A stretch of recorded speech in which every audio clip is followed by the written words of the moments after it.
it is down to one match to decide whether it's Cambridge United or Exeter City that tonight are heading back to the Football League. And it is Exeter in their white strip today who get us underway, attacking their set of fans. Away to our left-hand side, trying to get rid of the demons from 12 months ago. Cambridge United took part in the first ever playoff final to be held at Wembley Stadium. They won that day. They didn't 12 months ago. And in his second season in charge, the 35-year-old Paul Tisdale is hoping to be celebrating as Exeter City manager tonight.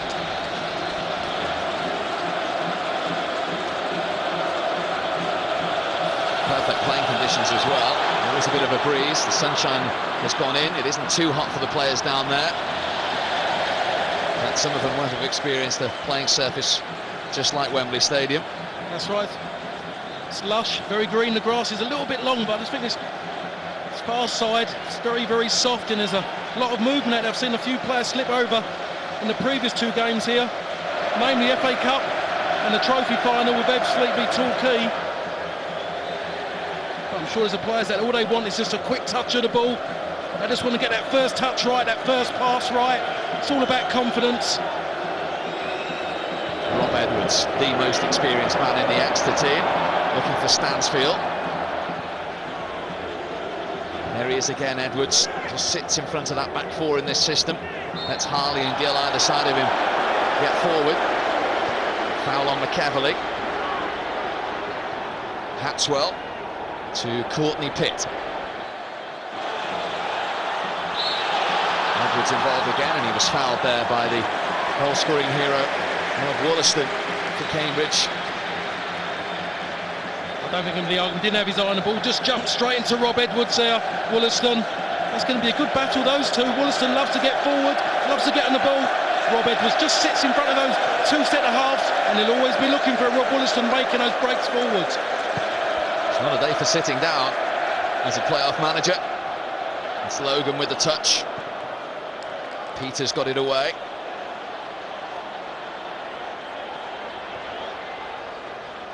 Lee Boylan, who's been recalled today, preferred to Vieira and Beasley to partner McEverley up front. Rotated his forwards, Jimmy Quinn. Remember, McEverley didn't start the playoff semi-final first leg, and Boylan and Beasley didn't start the second leg.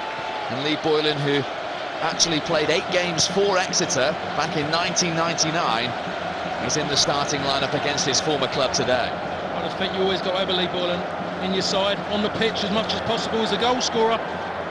Big occasions don't worry him. Seaborn to George Friend, two of the players who haven't played at Wembley Stadium for Exeter City before. Steve Tully did last season. He was also part of a Torquay squad 10 years ago in the playoff final against Colchester. Ryan Harley, who until January was playing for Western Superman, and here he is at Wembley Stadium for Exeter City.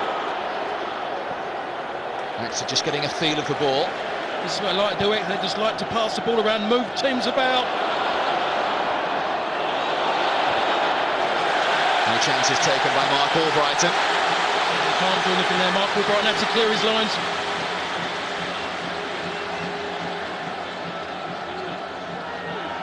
Edwards forward, away by Peters.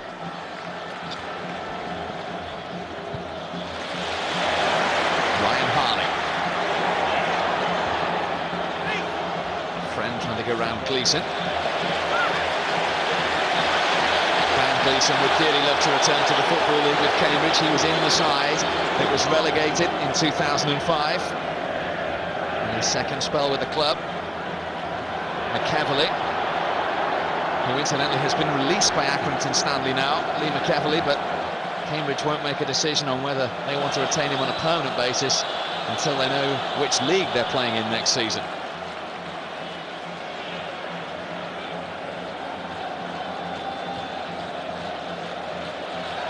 George Friend, the 20-year-old, started the last 9 games prior to today in that left-back position for Exeter.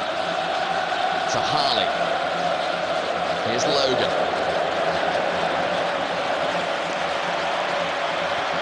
Tully. Round Boylan, but not round Courtney Pitt, who couldn't keep it in. It'll be a throw into Exeter. Unlucky. I just think they need to squeeze up maybe a little bit higher. They don't want to allow Exeter too much time on the ball to pass it. That's when they get into their pattern, and they do cause problems.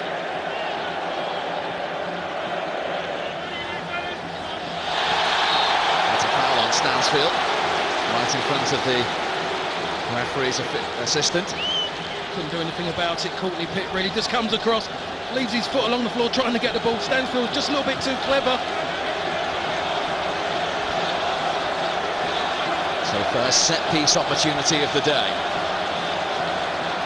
Matt Taylor and Seaborn and Edwards all inside the penalty area. Moxey to deliver it for Exeter. There's the flick. Logan went flying in. He thought he might have been impeded. The end result is a Cambridge goal kick. I don't think it was the best of free kicks by Dean Moxey. Gets a touch at the near post, and here comes Logan. Narrowly wide, but that is typical Richard Logan. Seen him score a lot of goals with his head, and he's so unlucky there off a standing jump as well. Fractionally wide. The man who effectively scored the goal that got them to Wembley in that semi-final second leg, and that remarkable comeback against Torquay. If he did score today, it would be his 20th of the campaign, and without doubt, the most priceless.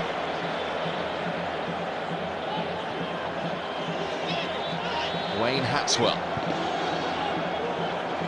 Looking for the run of Boylan. Taylor sticking closely to him. Just need to get a few more touches the ball at the moment. Cambridge being closed down very quickly. Cannot get anything going at the moment. McEvely, dispossessed by Edwards.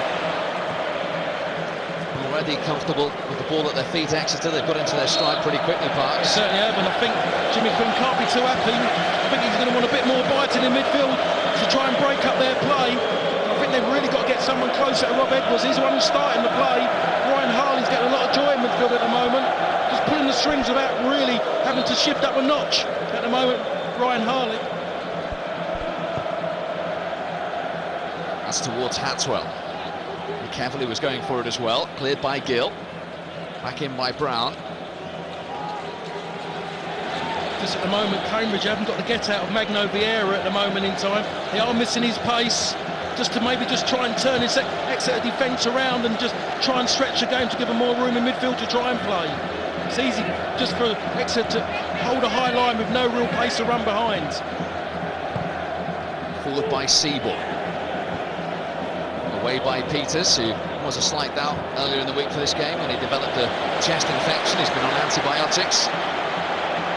He'll try taking the appearance away from Wembley, the 35-year-old. Jones got there second time. Paul Jones. I just think he had his eye on Daniel Seaborn. He was looking at him rather than looking at the ball, but I think they're going to have to start doing a lot of that, Cambridge. Wollaston's going to have to make the runs through the two, in between the two centre forwards, because neither of them have got great pace. Moxey looking for Logan, who I think I thought he was offside there. Towards the idea, Richard Logan from Dean Moxey.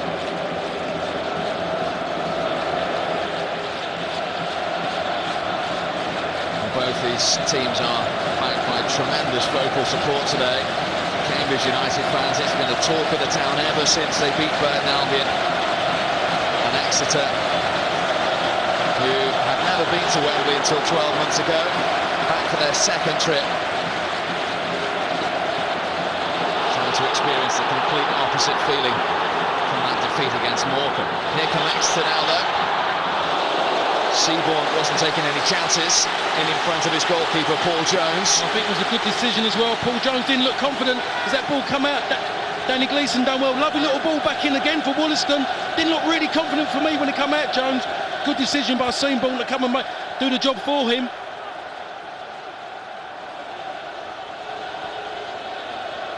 First corner of the game. Rob Wollaston of Cambridge is going to take it. Floats it towards the penalty spot. Hatswell was arriving. Still not clear. It is now. Strong challenge by Friend. And it'll be a free kick to Exeter City. And well, he's brave there, George Friend, to go that one. With all Brighton's foot almost up round his head. Paul Tisdale achieved promotions 3 times with his first job at Team Bath, who this season have been promoted to the Blue Square South. He also led them to the first round of the FA Cup 5 years ago, and they lost to Mansfield. Will he be playing Mansfield in the Blue Square Premier next season, or will he be a Football League manager for the first time? Wollaston, Boylan was offside.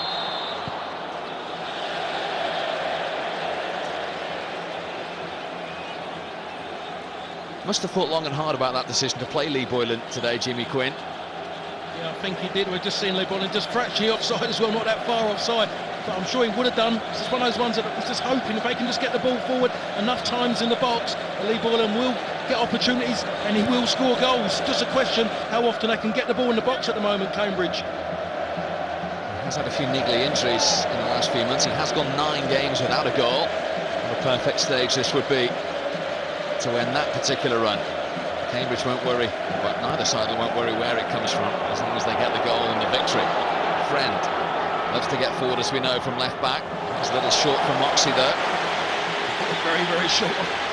Dave Moxie made the right decision just to step away from it. Friend again. What a teasing ball. And Mark Peters had to put it behind for a corner. Oh, that was a lovely little ball in by George Friend. There was nothing else Mark Peters could do except just clear his lines anyhow.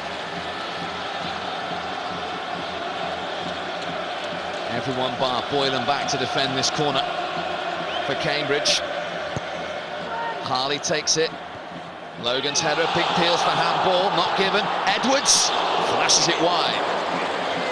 He's done well there. Rob Edwards just kept his knee over the ball. He was on his weaker foot, he got a good connection.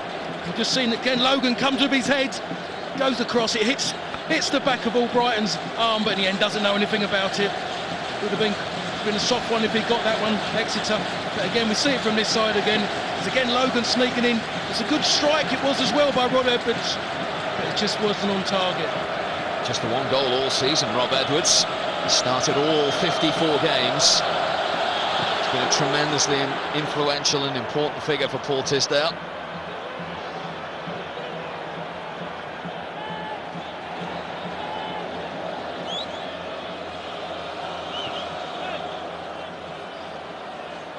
Seaborn.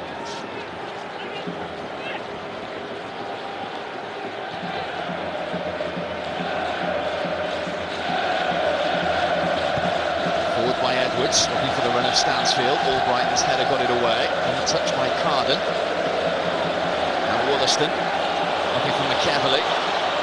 Taylor across with him. Good strength by McEvely though. And a decent cross as well, and that had to be watched all the way by Steve Tully. Oh, he had to keep his concentration as well. Obviously at fullback he's thinking there's someone behind him. Had to get the whole of his foot behind the ball for that as well, McEvely. Too strong he was there for Taylor. I'm just seeing Tully's done well under a lot of pressure. First time we see McEvely really in the game. Cambridge, who didn't beat Exeter in the 2 league games this season, have a corner. Jones has come a long way and he didn't get there. Thankfully his defenders did. Another nervy moment for Paul Jones in the Exeter goal. He's the only Exeter player, I should say, who hasn't started bright. Cleared in the end by Matt Gill, and it was a foul on Rob Edwards. For the 21-year-old who saved a penalty in the final here 12 months ago against Morecambe, the first goalkeeper to do that at the new Wembley. But he got nowhere near this. He didn't. He's got himself right underneath it as well from a standing start. It's not good at all. Needs to give his back four more confidence than what he's given them so far. Started the last 5 games, just his 15th appearance this season. Andy Marriott has been the #1 for large parts of it. He's on the substitutes bench today.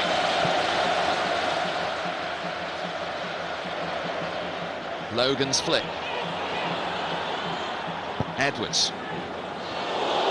Well, 2 players missed that, Cleeson and then Hatswell, and then cleared in the end by Potter. More evidence of the nerves of a big occasion.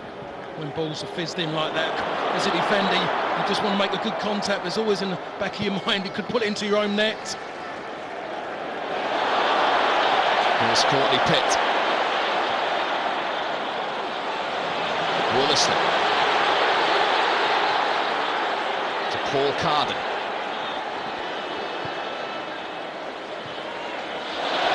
And Courtney Pitt was thinking about what he was going to do with the ball before he'd received it. That's exactly right. Like I said, I was watching the warm-up. There's a few players done that. I think the ball's it's really zippy out there. We saw him watering the pitch before the game, and being lush already with water on top, it just seems to be zipping very quickly off the surface. Exeter scored 16 more goals this season than last year. They gained 5 more points, finished 1 place higher. Can they go 1 game further and win the playoff final? Friend battling with Boylan. He did well, the left back.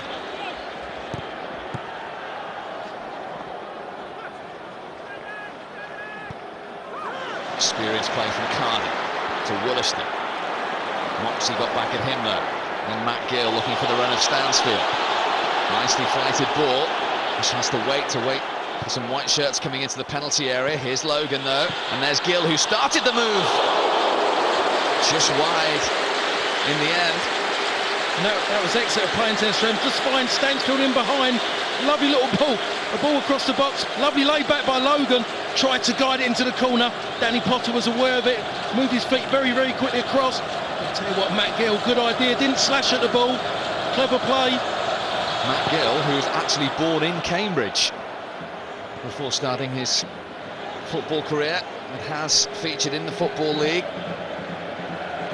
Can he get back there with Exeter? Cleared by Albrighton, strong challenge on him. Here's Moxie. To say, a lot of the players are struggling to keep their feet. They seem to move very quick, and as they try to stop quick, they seem to be slipping over.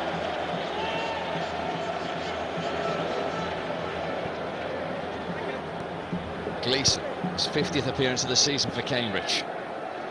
Danny Brown, the captain. Peters, the player coach.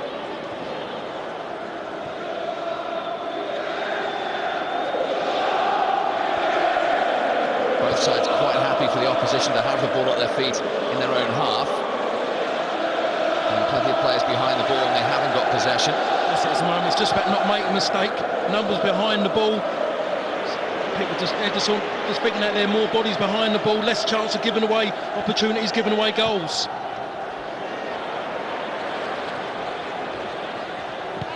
Gleeson couldn't keep that in. Didn't really try. Should have gone and attacked the ball as it was about to bounce. Really, let it bounce in the end. I think he was just scared of the surface, really, and that's what's cost him the end. Good area to receive the ball as well would have been for Daniel Gleeson. Here he is again, the right wing back. Cleared by Taylor. His first season at Exeter. New Paul Tisdale in the season at Team Bath.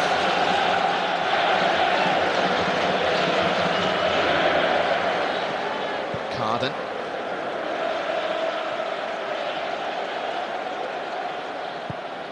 Hatswell looking for McEvely, who won it. Cleared by Edwards in that position. But he plays so well for Exeter. Just seems to drop into position, become the first centre-half. Does it ever so well. Steve Tully. Stansfield just trying to get round Peters. Gets a throw for his efforts. That's what he does well. It's all about effort with Adam Stansfield. That's what his game's about.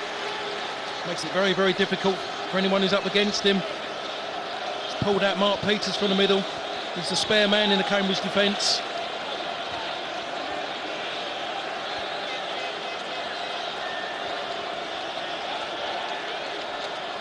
You know that the long throw is coming from Matt Gill.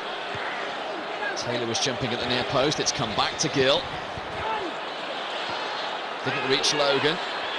Cambridge still haven't got it clear. Harley flashed at it and couldn't keep it down. He was never really going to get him with that ball at all there. Ryan Harley was up really high, had to take it really early. Here he comes. Almost 20 minutes gone. Let's find out what Jimmy Quinn thinks with Rebecca. Jimmy, your assessment of the first 20 or so minutes? It's a very tentative start by both sides, I have to say. They're both sides just weighing each other up, but you need to produce quality to win a game, and our passing's just not like it usually is. But we'll keep plugging away. That was Wollaston. Is the size of the pitch a factor, do you think, Jimmy, this afternoon? No, it's not that much bigger than our own pitch. You know, I just think it's the size of the stadium now. But I'm quite sure once both teams settle down, it'll be a good game of football. Thanks, Jimmy. As we said, Parks, the first 20 minutes, you don't want to make that disastrous start, do you? No, you certainly don't, Steve. It's one of those things you just might have to live with. You're just always going to get a reminder about it maybe throughout your career. Just the main thing more than anything, it's the bravest team, I think, that normally goes on and wins these finals. The team that really want to open up. Forward by Taylor. Hapswell's header clear. Tully went in strongly, and it rebounded to Logan. And here Paul Tisdale down there, and again Logie. He appreciated the first challenge.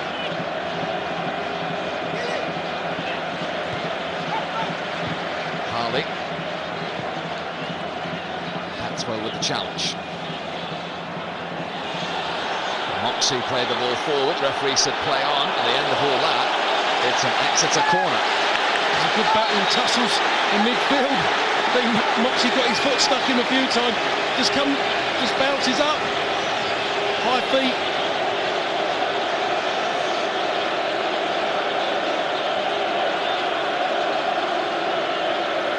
Dean Moxie to take the corner. Seaborn at the back post. Taylor's in there as well, and Edwards! Rob Edwards, with just his second goal of the season, gives Exeter the lead.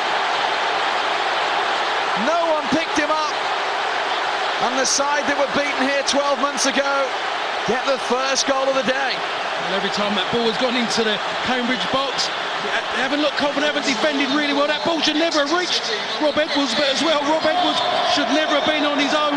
It was an easy finish from the end. But the only reason why it was easy, because he just took a gamble and just expected, maybe even hoped, that the ball was going to reach him. McEvely was caught on his heels.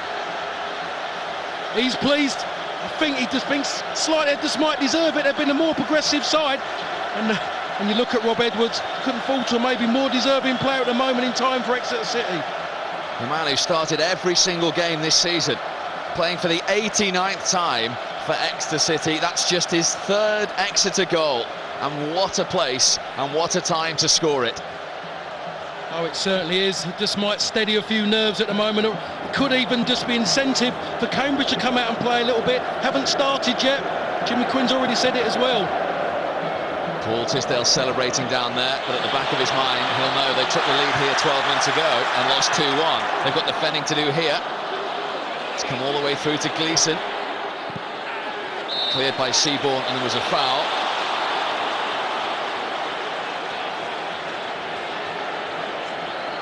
So Jimmy Quinn is behind. Paul Tisdale is in front. Let's get the thoughts of one of our special guests, the Aldershot manager, Gary Wadden. I just think Exeter has settled in really well. They've got into their passing game early on in the game. Cambridge need to step onto them and get closer to them and get themselves back into it. Rob Edwards, the goal scorer, much to the delight of those Exeter City fans. But as I say, they were celebrating at 1-0 up 12 months ago and ended up losing 2-1. There's a long, long way to go in this playoff final yet. It certainly is. There's definitely a lot of fingernails to be chewed as well in between that time. Taylor ahead of McEvely. Remember, Burton had a 2-0 lead against Cambridge in the semi-final, taken away from them, albeit very controversially. Cambridge came from behind to get here to Wembley. Both these sides did, of course, in dramatic fashion. Hapswell. Jones will take that. Well, when we heard from him, he wanted his side to pass it better. And in some ways, sometimes, Sammy McElroy certainly felt last year, going behind can often release the shackles of his side. Well, that's exactly right. That's one thing that I'm sure Jimmy Quinn's hoping for. He'd rather have done it while the game was all square. And now he knows they have to do it, otherwise they are not going to get back into the game. Moxie very nearly got through there. Gleeson delighted to bring it clear. Flag is up. And the system had a long, hard look at that. I think as well, Paul Tisdale, they've had a chat before the game. What they're doing now, they're holding a very, very high line. They know there's no great pace in the front two of Boylan's and McEverly, so they're just holding a really high line, knowing that there's enough room for them to be able to do recovery runs to get back. Keeps the game very tight and congested in midfield.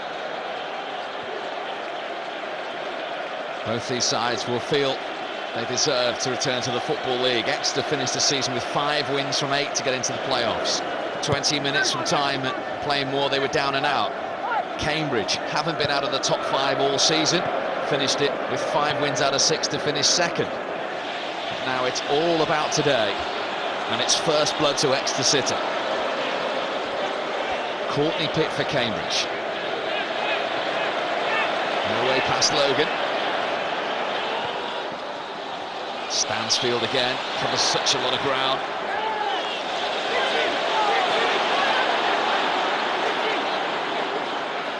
Well, let's see how the prices have changed after that goal with Blue Square's Alan Algo.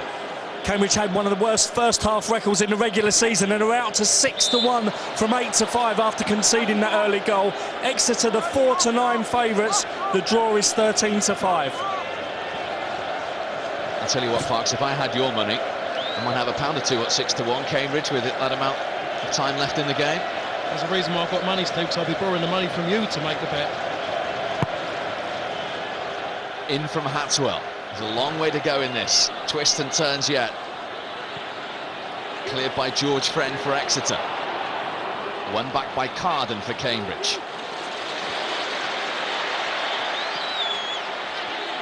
Pitt. Low into Boylan. Trying to put it back to Pitt. Didn't reach him though. Edwards the goal scorer.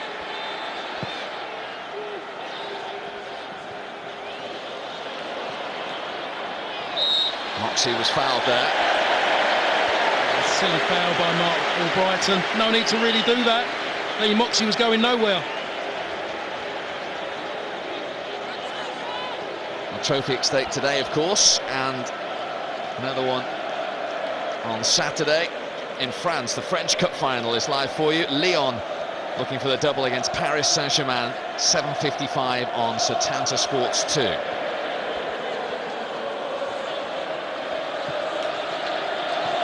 Carefully.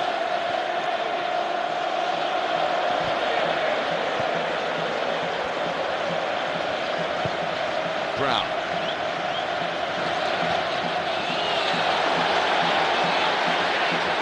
Gleeson beaten to it. Throw into Cambridge. 18 years ago, in the first ever Wembley playoff final, their only ever appearance at the stadium before today, they won by 1-0 to beat Chesterfield under John Beck to get promoted to the old Division 3 courtesy of a Dion Dublin goal. They're 1-0 down here as they come back 18 years later. Yeah, they just need at the moment, had a little bit of zip, Cambridge. I was maybe thinking that goal against them might have lifted them at the moment. They've gone back on their heels and allowing Exeter still too much time on the ball. They'll be happy Paul Tisdale the way the game's going for him at the moment. He wouldn't be expecting this. Just to go in front and have it this easy, just got to make sure his players don't get too complacent. Friend finds Stansfield. Ball's behind Moxie, but it'll still be picked up by Logan.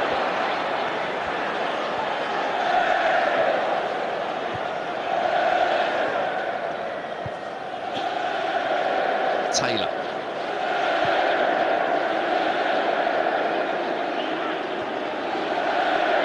Now Tully. Like this as a player against me, plenty of time to go, but the last thing you want, teams having it this easy, it needs a player like a Paul Carden to go and get stuck in just like that. It needs a player to start the ball rolling, get your teammates all going. This is not the Cambridge that we know so far. He'll be much the happier manager. By a country mile at the moment. His players are doing everything he's asked of them to get involved, keep the ball. Logan to Gill. Can Tully get to that? Courtney Pitt did, and then Tully caught the Cambridge player. Ball was a little bit short for him. Couldn't get out of the way of it, really. Tully was still going, momentum was still taking him forwards. Catches Courtney Pitt as Courtney Pitt clears his lines. Well, we've had a Cambridge point of view. Let's get one from Exeter. Their striker Steve Basham with Rebecca. Steve, do you feel you're worthy of the lead? Yeah, most definitely. I think the game's just started to sort of calm down a little bit now. Understandably, it was quite frantic for sort of 20-25 minutes, but the goal seems to have settled, in a way, both teams down. Both teams have started to pass the ball a bit now, and, you know, fortunately for us, we got the goal, and we're in a good position now. Disappointment for you personally today, though, Steve. The injuries kept you off the bench as well.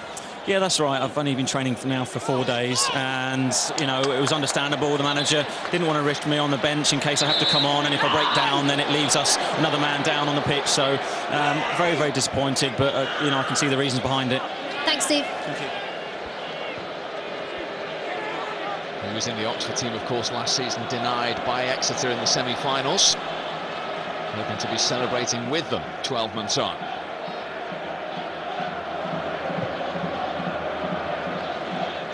It's all too comfortable for them at the moment. It certainly is, and I'm sure Jimmy's thinking now what he's going to do at half-time. It wouldn't surprise me if he makes an immediate change and brings on Magno Vieira just to add a little bit of pace up front, and just maybe just to try and get someone's just going to maybe work the back four of Exeter. Too much time on the back for him to play.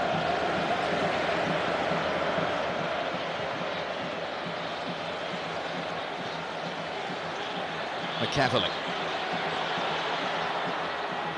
To Carden. Carden put under pressure by Logan. Unfair pressure, according to the referee. That's a free kick to Cambridge. And this is where they are a danger. Hatswell has made his way forward. Albrighton is there as well. Brown's delivery.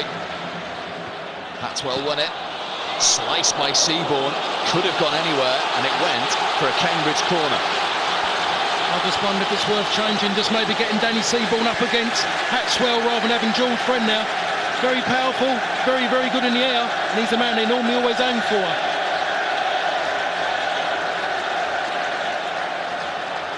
Here comes the Cambridge corner then. Hatswell again is the target. He got the header. Boylan was trying to make something of it. It's another Cambridge corner. And again, that was a Hatswell up against Jules Friend. As he's experienced, Jules Friend is caught on his heels.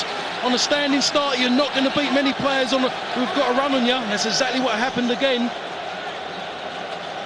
Boylan right by the goalkeeper again. As Wollaston takes the Cambridge corner. Back in. Goalkeeper just about took that off the head of Lee Boylan. And quickly bowls it out to Moxon. Carden is the last man. The offside flag was up anyway. Well, let's get the thoughts of another one of our special guests, a man who's won here 4 times out of 4 in playoffs as a manager. Neil Warnock, what do you think, Neil? Well, I just think that since the goal, they're just showing too much respect. Cambridge have got to get amongst them, really. And the 2 full-back, the wing, if they're playing 3 at the back, the 2 wide men haven't got to worry about being defensive when they've got it. They've got to bomb on. They've got to be left wingers and right wingers, Gleeson and Pitt. So I'm sure they've got a little bit more urgency and push further men forward and get tight. Well, that's exactly right. That is what he just said. He said it all there, Neil. That's what it needs. It needs at the moment in time. It just needs the players, the wide players especially, to take it themselves and leave the responsibility of defending to the 3 centre-halves. That's why you play the 3 centre-halves, to allow your wide players to get forward. At the moment, Daniel Gleeson and Courtney Pitt are not doing that enough for Cambridge to keep possession and to get forwards. This is the system he started the season with. Didn't need him to change because Cambridge lost just once in their first 24 league games. But then as the season turned, he did go 4-4-2. And in the semi-final first leg, he played that system as well. Didn't play particularly well. They changed it back to this one for the second leg. All those thoughts will have gone through Jimmy Quinn's head in the last 8 or 9 days. That's right, you get in a comfort zone, you get where you think the players are comfortable with, but at the moment in time he just might have to change it so his players can get closer to Exeter. You might just have to match them and say just go man to man and win your personal battle, and hopefully you'll be saying we might just win the war. Logan, crunching charge on Gill by Hatwell, but a fair one according to the referee. Big strong challenge that was, two players just both got up. Harley. George Friend. Went for the return from Moxie. Oh, he just tried to dink it through the legs of Carden there. Just at the moment in time, Cambridge need another 3 or 4 Paul Cardens at the moment. He's the only one who's really having the bite regularly enough. The others are having little goes at little digs, but Paul Carden's all over the park. Need a few more of them just to get stuck in, just to keep them in the game at 1-0.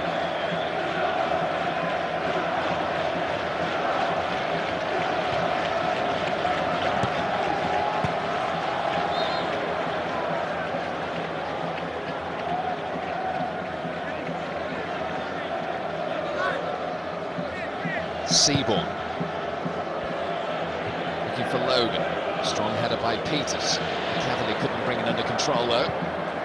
Cleared by Tully.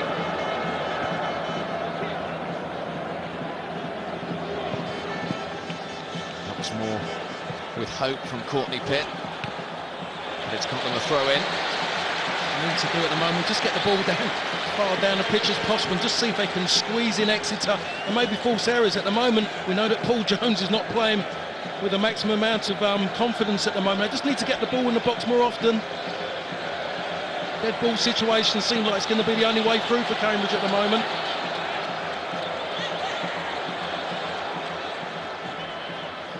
Hatswell. Got the cross in himself. Oh, Boylan had space there, then Gleeson. Well, it opened up for him, but he couldn't keep the volley down. Well, Wayne Hatswell was allowed too much time to get that ball in. Can't allow anybody getting the ball in the box that easy. Shame it fell to Daniel Gleeson. You'd like to have seen a Lee Boylan or Lee McCleverley there, having a strike there. Good power, just didn't get the direction. It's the 1 goal this season for the 23-year-old. That's gone the way of Exeter City.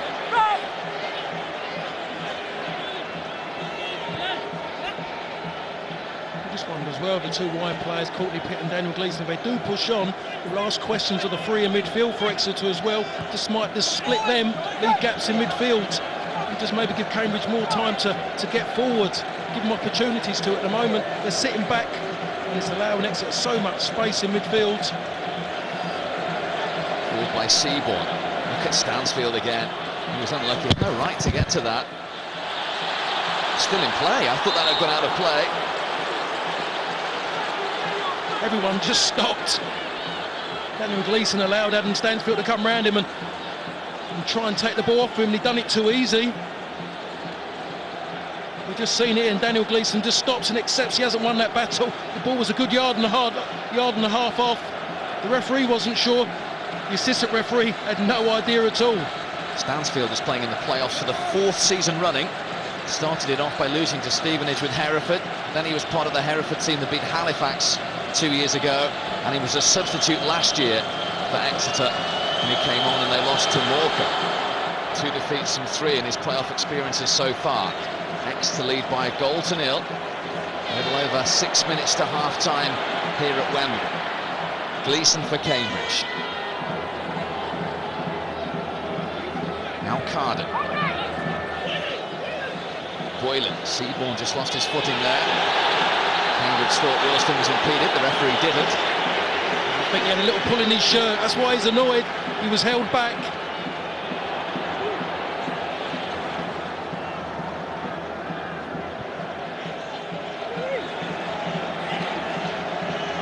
Hatswell. Switches play to Gleeson. Really got behind Exeter so far, Cambridge. Too strong for McCaverley. That was good goalkeeping by Jones. Certainly was, he needed that as well. Paul Jones needed just to come out as he did and just to take it cleanly.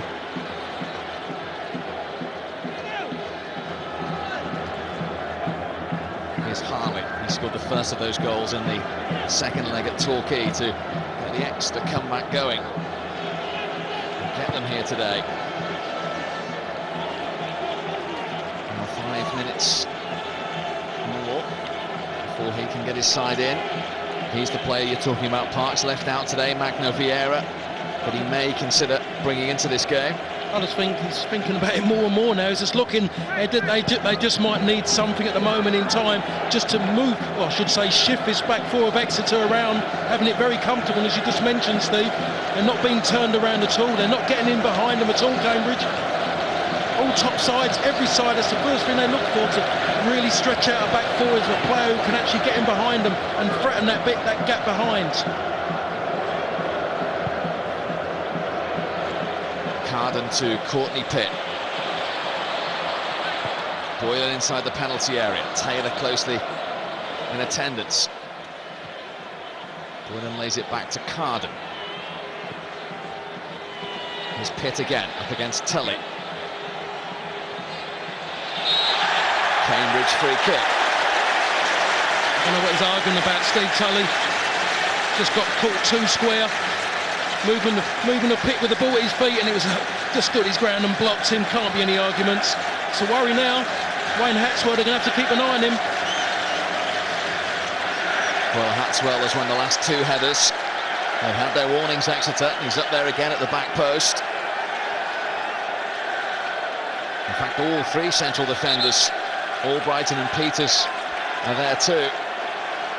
He's the danger man. Hit to deliver. Away by Edwards. Carden.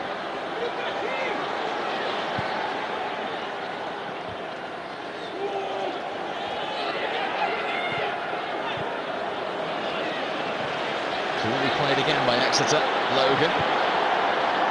Moxie free down the middle. Here's Stansfield. Moxie trying to stay on side. And it needed Danny Brown to come across in the end for Cambridge. Yeah, that's what I said earlier about the pitch. The pitch done Mark Peters there. It seemed quite easy for him. Just had to stand his ground, and he just lost his footing. I should say Danny Gleeson lost his footing. It did take Danny Brown just to come across to stop Stansfield. Harley to Moxie. Still Moxie, and he drove it across the face. Moxie's so tight, you're scared to get closer players with good feet. We're just sitting here, he just nutmegs Daniel Gleeson and puts a lovely ball across. Just a shame there's only the one player in the box, and that was Adam Stansfield. Still, Paul Tisdale's side have the one goal advantage, looking for just their third promotion in their entire history. They were a Football League club for 83 years until 5 years ago. Will this be the day that they return there? Their nose is in front at the moment. Another Cambridge free kick.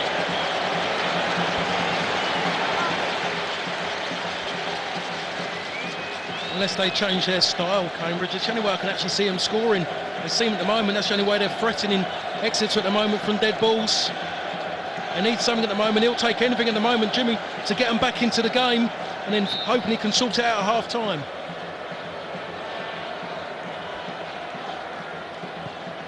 Hits delivery. Peters attacking that one. And that's a goal kick. The Cambridge players thought that might have come off an Exeter player last.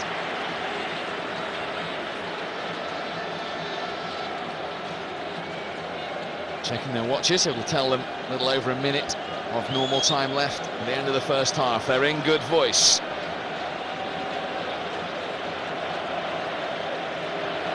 They need a goal. Our camera brought a smile anyway. I'm sure a goal would bring an even wider one.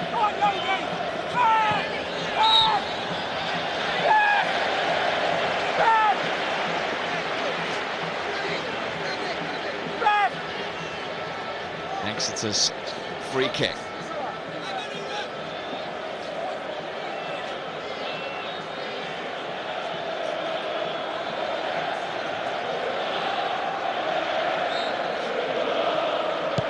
Rob Edwards to deliver it.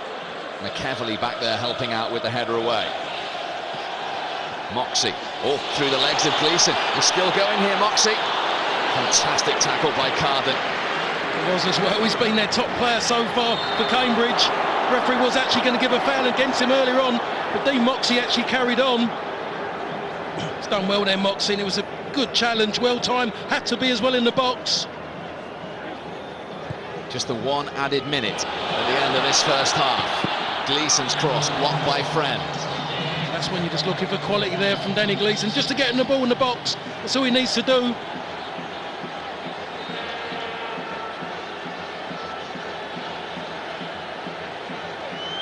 Gleeson with the throw. And Wollaston came back from an offside position. And that really sums up the first half for Cambridge, one of frustration. Oh, it certainly is. They just haven't got going at all. Just have to see, it's got to be a change of personnel just to liven it up out there. Paul Carden's been the one really. He's been trying to win the ball back and trying to get their play going forward as well. No one else has really come to the front at the moment for Cambridge. Little thinking, and very soon talking to do for Jimmy Quinn. Peters wins it in the air. So too does Edwards. It's his header that's the all-important one at the moment. Courtney Pitt. Wollaston, chance, blocked by Seaborn and cleared by Taylor. Wonderful opening there it was there for Rob Wollaston. If you want anybody edge of the box to have a strike at goal, it is Rob Wollaston, but it was a great block as well that stopped the ball actually getting anywhere near Paul Jones.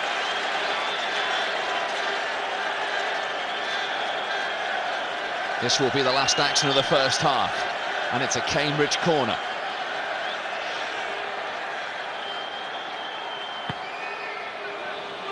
In towards Peters. It'll come back out to Pitt. So many bodies in that penalty area. Still Pitt needs a good delivery. Friend at the back post. Goalkeeper underneath his own crossbar. And Exeter very thankful to see that go for a goal kick. That's right, it's about time Cambridge come into the game and done something. That's as close as they've come. The best bit of real pressure they've had as well. Good feet here by Courtney Pitt. Ball might have gone a bit far. Tries his best, Mark Peters, to get the ball back, but in the end just puts it on the top of the crossbar and over.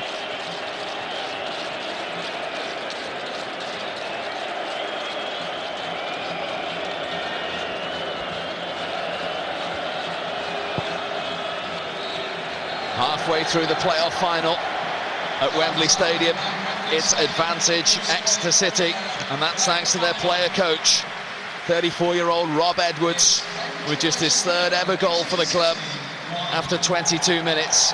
That's what separates the two sides.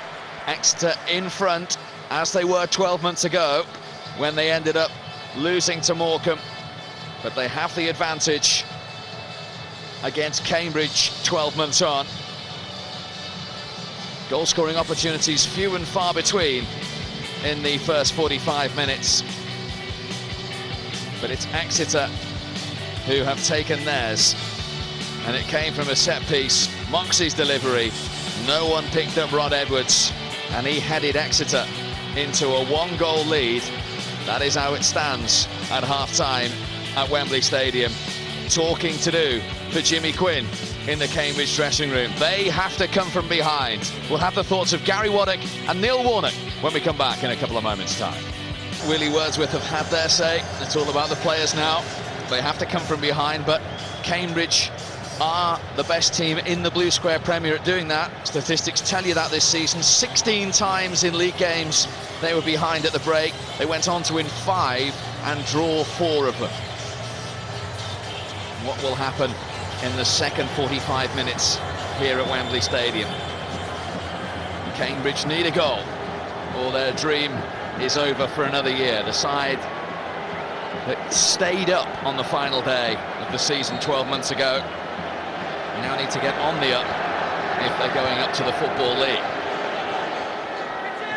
Exeter, who took the lead in last year's final and ended up losing, I'm sure will have had that message drummed into them in their dressing room at half-time. Oh, they would have done. It's just about to show no complacency now. We haven't done anything yet. Still got a point to prove. We've got to stay in front. One thing we have to do as well is not stop playing. Cannot just sit back on what they've got. Courtney Pitt, Rob Edwards, the goal scorer. He got in the way. He scored almost, played in almost 500 games in the Football League. Is he going back there with Exeter City today? Well, his goal has put them in pole position at the moment. Wait to see whether there is a reaction from Cambridge in the opening exchanges of this second period.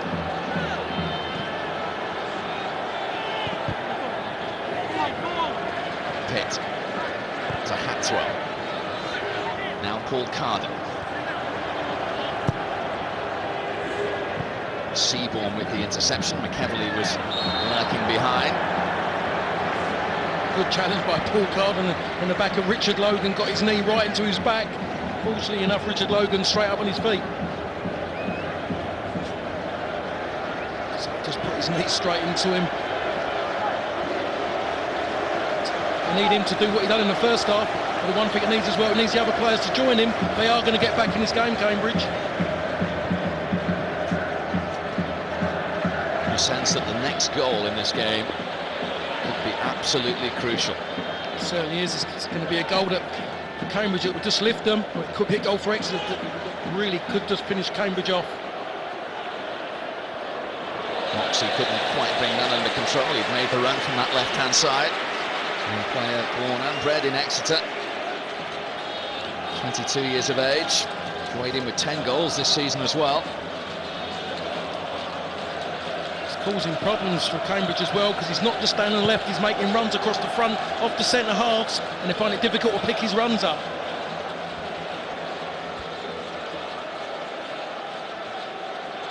He can't sit still either. But he must know if his side can score again. With virtually 1 foot there. We have to remember as well that Exeter, they're not a bad side in the second half of games as well. We've seen them come on really strong in games. This system really seems to suit them. Once they can just get hold of the ball, they do retain the ball better than most sides in this division. Exeter were the only side in the top 6 of the Blue Square Premier to beat Cambridge this season. I mentioned to Gary Waddock earlier on, Aldershot failed in 3 games, the champions, and that was courtesy of a 1-0 win at Cambridge, courtesy of a goal from Danny Seaborn. Incidentally, it was 1-1 at St James Park. Goal scored that day by Jamie Mackey and Scott Randell, and we shouldn't forget that both these sides in January lost their leading goal scorers, but recovered to finish in the top 4 and subsequently get here to Wembley today. That's what it tells you about the managers, really, how they've managed to deal with situations. Pitt. Logan back helping out and regaining possession for Exeter. Logan again, now Stansfield. Oh, Moxey was free on the far side. Logan had seen him, and now the flag is up. If he got it first time, he wasn't offside. That's right, Adam Stansfield never really got his head up. His head went straight down. He was looking to go past his man, rather than just trying to knock a ball just in behind the fullback. We've just seen his run in. Moxey going forward enough. All Brighton's playing him onside, no doubt about that. I think it was just the pace that caught the linesman out.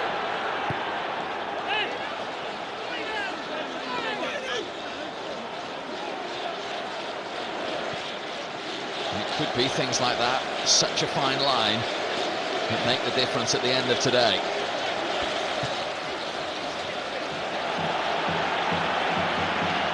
And the chance is taken there by Danny Seaborn. Gleeson with the throw for Cambridge, gets it back from Wollaston. Bit of space now for Wollaston, has a look up, McEvely's lacking, could go anywhere.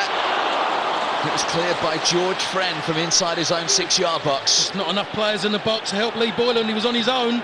Cleverly done really well to get the ball back from a Wollaston cross. Courtney Pitt. Just got caught in 2 minds there, Courtney Pitt. He's done well. Wollaston's done well to get the ball across the box again. Found wanting Paul Jones. But sheer number of Exeter players, keeps it out the net. Just needed an extra player. Good clearance by Jewel Friend.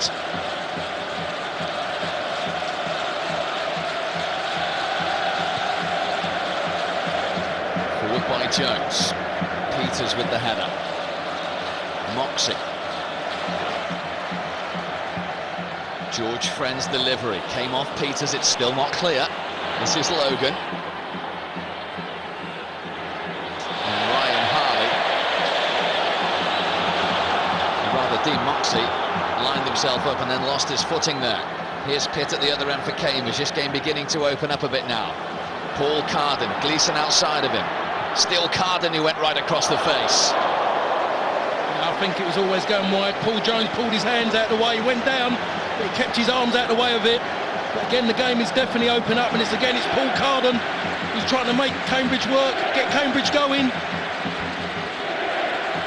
There is, just seemed always in control of it. Paul Jones, you'll be happy with that. They've gone forward, they've had a shot at goal. Hasn't scored for nearly 2 years, Paul Carden. Some moment if he were to get a goal. Boylan chasing this. Taylor heads it back to Jones. The game has lost a bit of its caginess now. Certainly has. I'm telling you, Cambridge are making it happen because they've got to come out and try and score a goal, so they're leaving space in midfield and at the back. That would infuriate Paul Tisdale. Getting offside in that situation. Stansfield had a good look along the line. Oh, we had every opportunity to look across the line, but the assistant referee wasn't up with play. He gets caught out. I think he's behind the play initially, fractionally offside.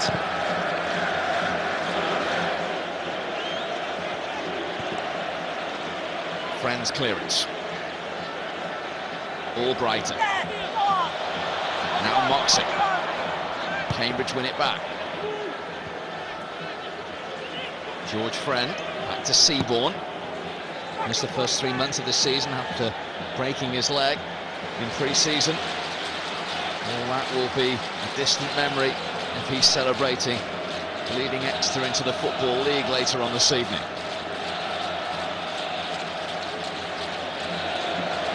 You have to look at the way they've played at the back so far as well, Exeter. They've got 3 very young players out there. McEvely, and then Boylan on the volley. Didn't catch it in the end, Lee Boylan, the way he would have liked. That's correct, he didn't, but that's what he's all about. Snatching at opportunities. It was only a half chance, but he made a lot of it by just getting a good connection, just couldn't get the direction. That's why the manager had faith in starting with him, because he just knows, given opportunities, he can hit the target. 14 goals in his first season at Cambridge in 41 games.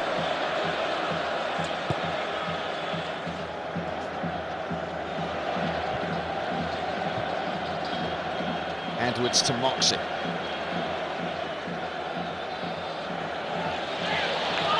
Another play on the far side. Suddenly both managers are now permanently in the technical areas. You can tell it's the second half.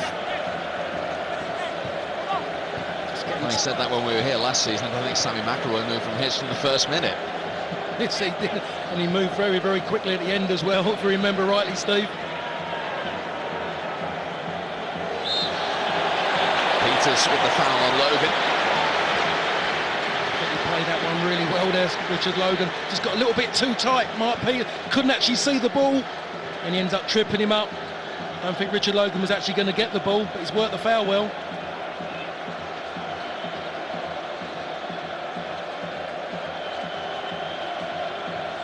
Quickly taken by Edwards. Stansfield onside. Oh, and he didn't get the purchase on the cross. Again, that was quick thinking between 2 very experienced players. Rob Edwards on the ball, and it's all about his run as well by Stansfield. Makes a run really well, just couldn't get the connection. It's unlucky. McEvely battling with Edwards. Cleared by Tully. Won by Peters.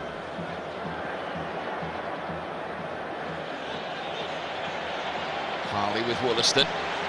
Now Carden.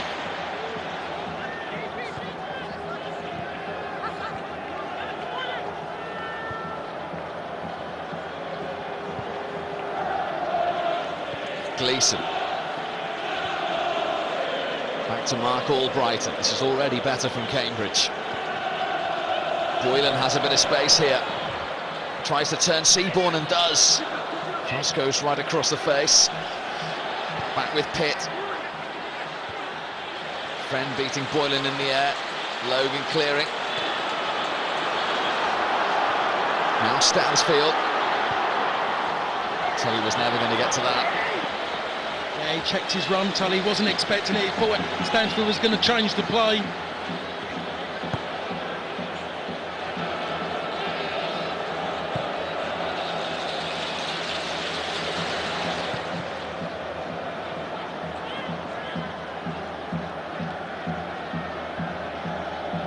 Definitely keeping the ball better this half, Cambridge. I'm sure Jimmy Quinn would have said that.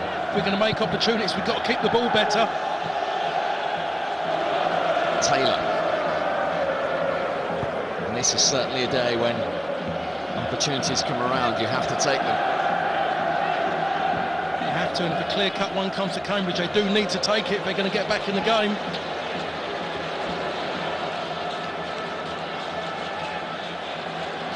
Another beat. Pleased with the response from his half-time team talk so far. Yes, he certainly will be, but I just wonder now he might be just thinking about making that change. Coming up to almost half an hour to go, and I just think he just might make a change to give whoever comes on the opportunity to make an impact.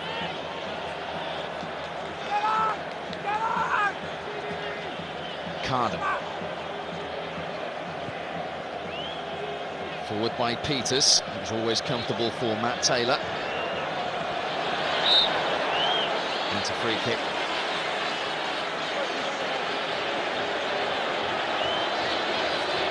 And Exeter City substitutes warming up there.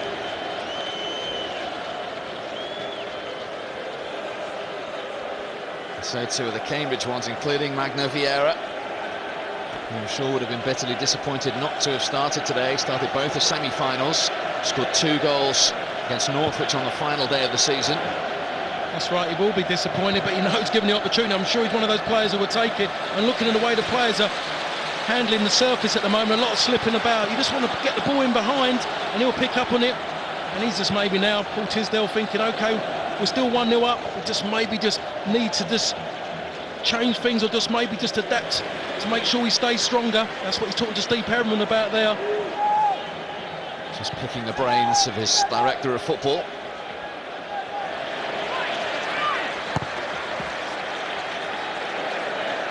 Of course, lifted trophies here as a player for Tottenham. I'd dearly love to be part of the Exeter City setup that returns to the Football League after a 5-year absence. Still with that 1-goal lead from this man, Rob Edwards. Hardly dispossessed.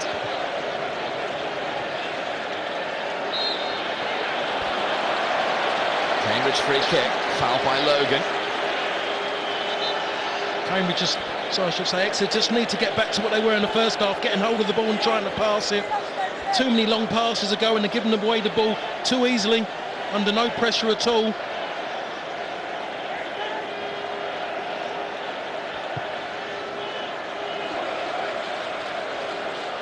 Cavalier beaten in the air by Taylor, picked up by Gill, now Tully.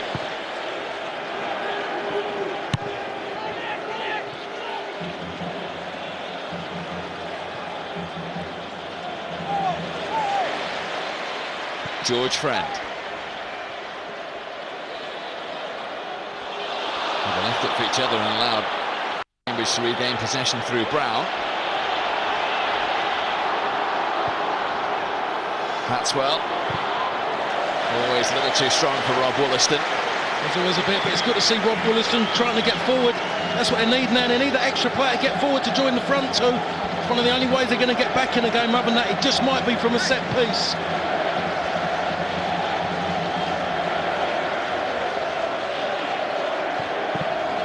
Pitt. In from Hatswell.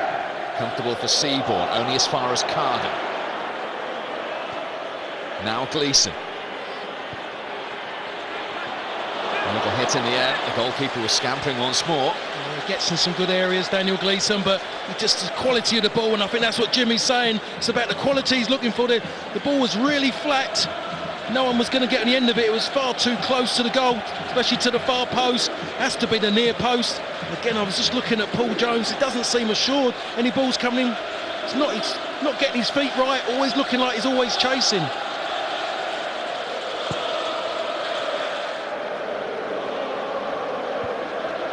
Peters with the header. We've had an hour of the playoff final. And as it stands, it's still Exeter heading to the Football League.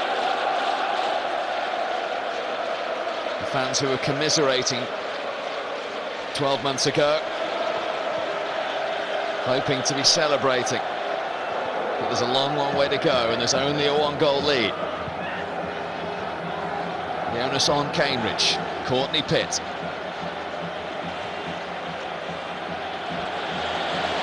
Second time he's gone and done that. Courtney Pitt gets caught in two minds. It was always going to be difficult for Lee McClevely to do anything with a ball like that. Just need to move the ball around a lot sharper, Cambridge, just to really try and pull Exeter about. If they do that, it just might get the opportunities to find that hole where they can just put the ball through. Peters.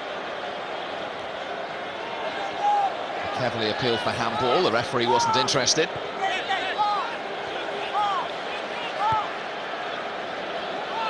That was too strong for Harley.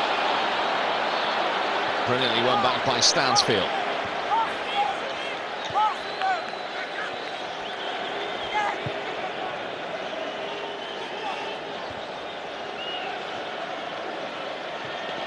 Here's Moxey to Harley.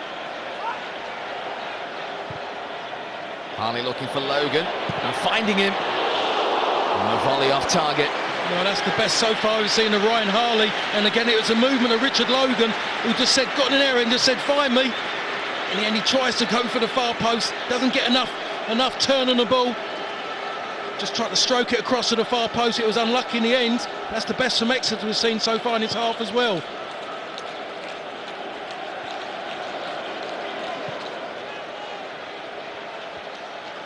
Just wonder how long Jimmy Quinn's going to stick with a three at the back. He might just have to take one of them off just to get the extra man forwards.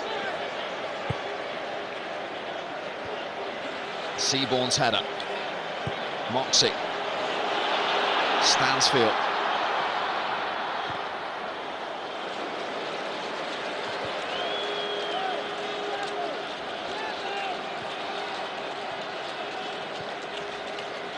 Albrighton.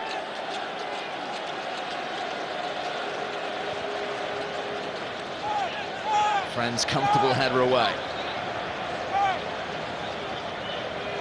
Good feet from Ryan Harley. Foul by Carden. Yeah, he's just coming more into the game now, Ryan Harley. Next on.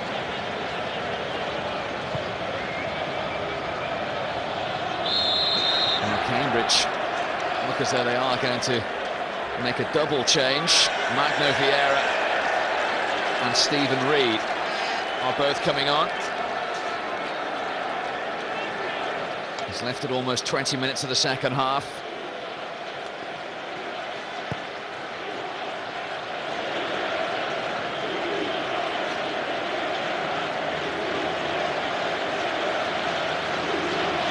Cambridge now have a throw.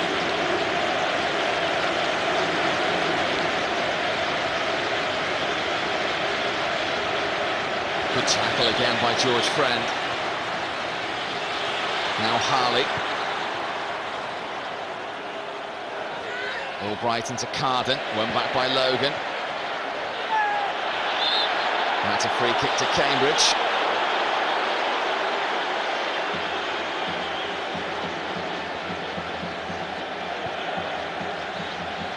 Albrighton. Wollaston's touch. Edwards, who's not ventured in the second half too far away from that area in front of the back four with the interception. Matt Gill was actually looking for Stansfield there, and he raised his hand in apology. It was a good idea, it was just execution wasn't that good.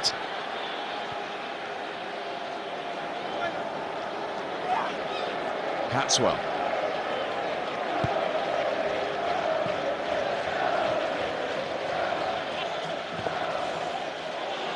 Taylor has to make that, and the only thing he could do is put it behind for a corner. I just see Matty Gill and Matt Taylor having a right go at Steve Tully there. Terrible decision what he done. Put his centre half in a lot of trouble. And this is and these are one of the opportunities that Cambridge are going to score. They're going to have to take them. Set piece opportunity. Pitt's delivery towards McEvely. And he's furious. A sign of frustration from Lee McEvely.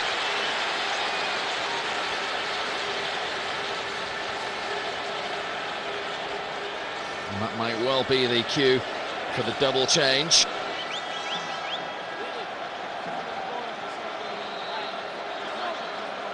Final instructions for Stephen Reid from Jimmy Quinn.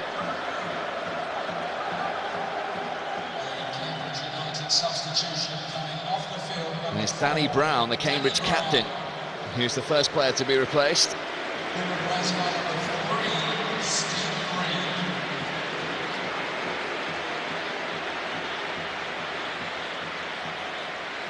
So he hands the captain's armband to Mark Albright, and then Stephen Reid, in his first season at the club, who's played in the Football League with Yeovil and Torquay, comes on in his place.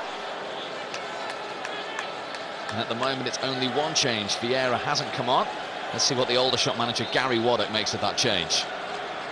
Well, it's obviously a period in the game where Jimmy Quinn's had a look at it, made the change, but Cambridge needs to show a little bit more quality in the final third of the field, you know, whether it's a pass into the front men or a delivery into the box. Very nearly was there. Through an Exeter mistake. I could see it from his. Can't get a better view than what I've got up here, and I could not believe that Matt Taylor just did not see that happening.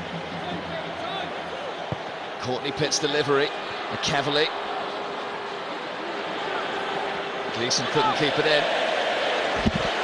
Just what they're just waiting for, Cambridge. It's something like that. They just need what they had in the first leg of the semi-final, that little bit of luck to maybe get them back into the game. At the moment, it's not going their way.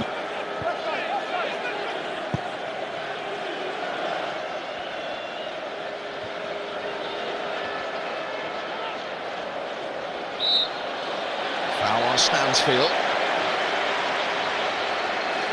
Hasn't half covered a lot of ground again today, Parks. Oh, he certainly does. I don't think many forwards cover as much ground as what Adam Stansfield does.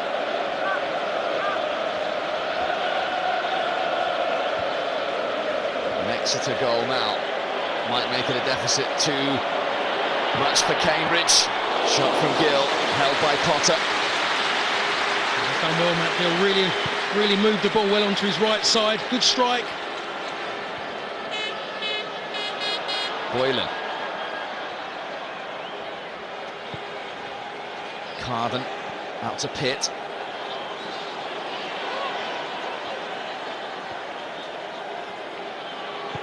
Reid looking for McEvely. And he's not been allowed a free run on goal all day. It's the only way you can deal with it, to be honest. You have to block his run. Don't allow him to get the run on and get the power. You just see him earlier, Matt Gill gets forward, shifts the ball well onto his right foot. Good strike, but he's done well, Danny Potter. Moved his feet across quickly and got his hands and his body behind the ball.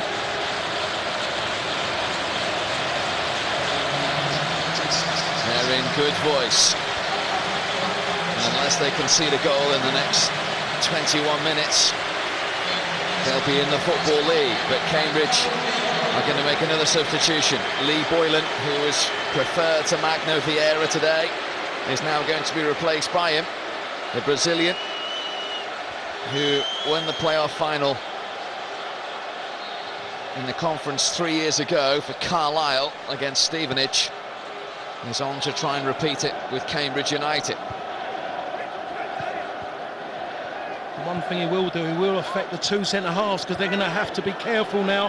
They're going to have to be careful about their distances. They don't want to obviously drop too far back, but the one thing they do not want to push up too high. Now he's on the park because he will run and he will get offside a few times, but now and again he will be onside and cause you problems.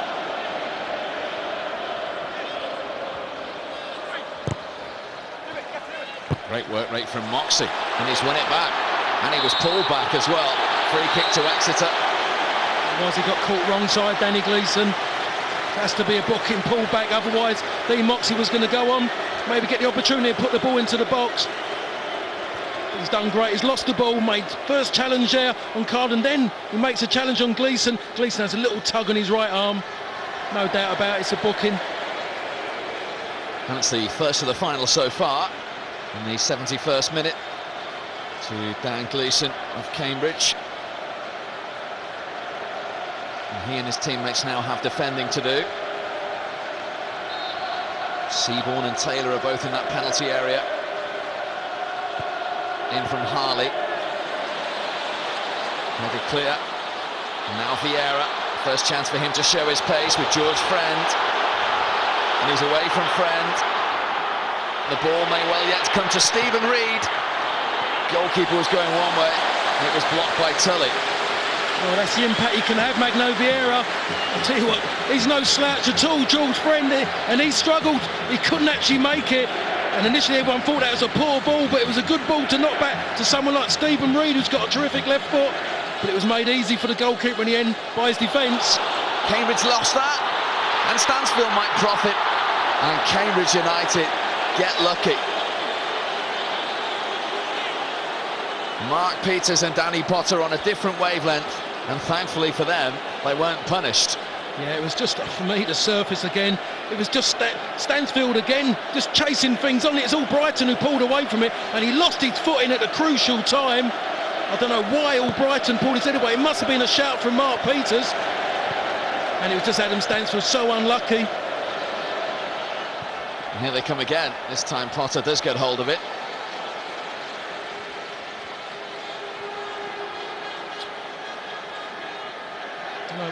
I just wonder about Michael Brighton. Just head the ball, then have an argument with Mark Peters after. If it's on top of your head, you have to head the ball. Don't leave it. Gleeson. Vieira.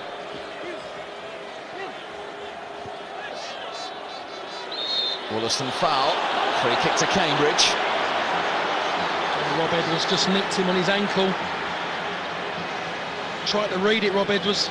He just kicks his standing leg.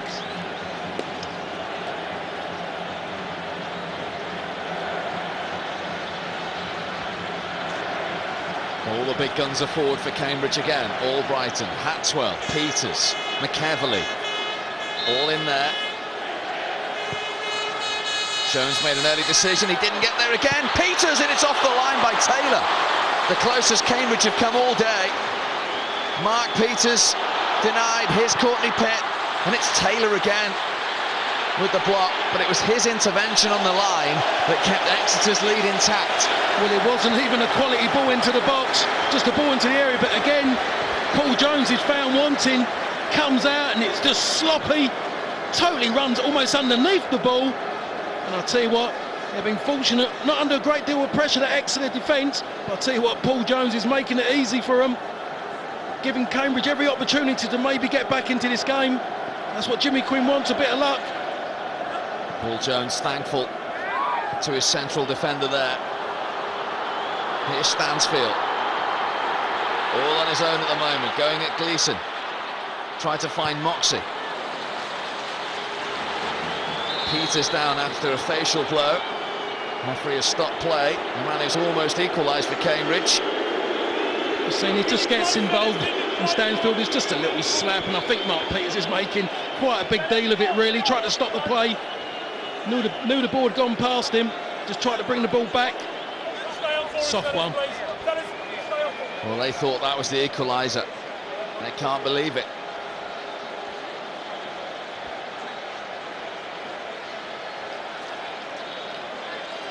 And Cambridge United are going to make their final change, their final throw of the dice. And what a story it would be if this man had anything to do with it. Leo Fortune West, 37 years of age, finished the season on loan at York City, came back and appeared in the semi-final second leg.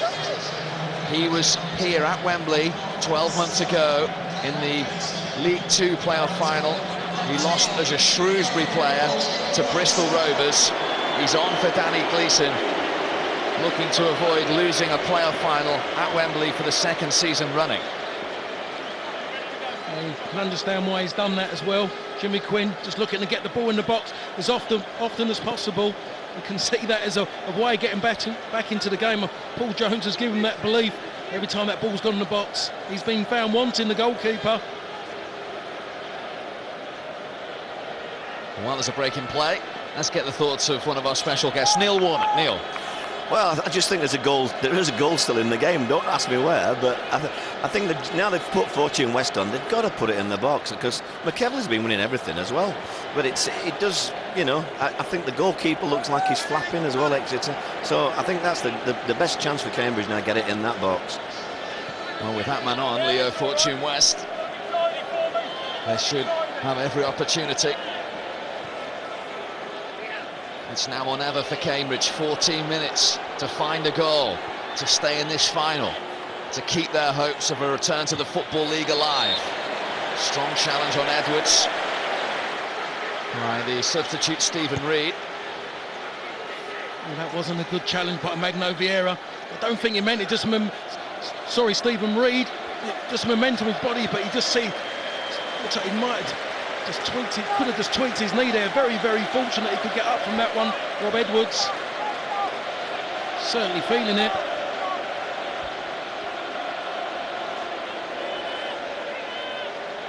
Back on his feet. Paul Jones with the long ball forward, and it's too long.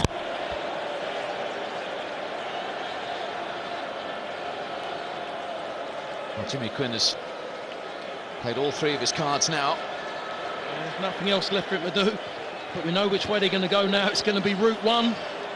And here's Vieira trying to get on the end of that. Brazilian has it. He's looking for some support to get it across for Cambridge. Carden. Albrighton. Again, it needed a bit more quality. One thing Exeter can't do, they can't allow Cambridge to just keep knocking the ball in the box. They've got to squeeze up, get tight to the wide players. Do not let them cross. If they do get across, they're going to have to work hard for it. Not allow them to get good delivery into the box, I should say. George Friend to Moxie for Exeter. They know they're getting closer.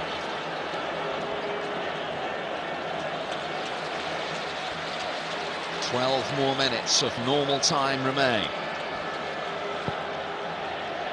Virtually gone to a 5 in midfield. Logan and Moxie have dropped deep and left Adam Stansfield up on his own.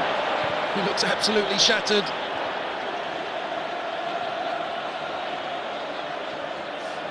Here's Reid.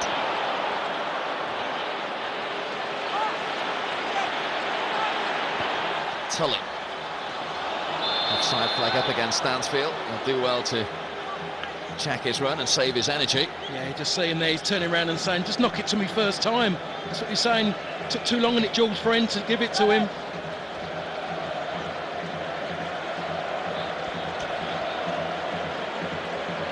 Nail-biting times for the Cambridge fans. They need a goal. Here they come again, looking for Fortune West. Cleared by Seaborn. Put Fortune West in there again. Couldn't find Pitt. Now Reid. 4 still in the penalty area, but again the quality lacking in the cross. Certainly is. And it could be a break on for Exeter. Stansfield was trying to stay onside.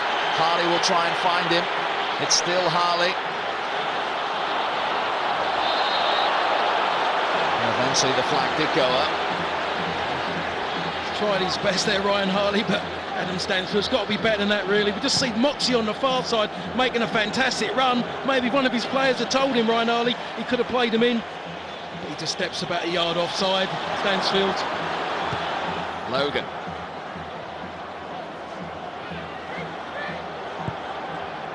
Hatswell forward. McKevely. It's Magno Vieira for Cambridge. Up against Friend. Still Vieira!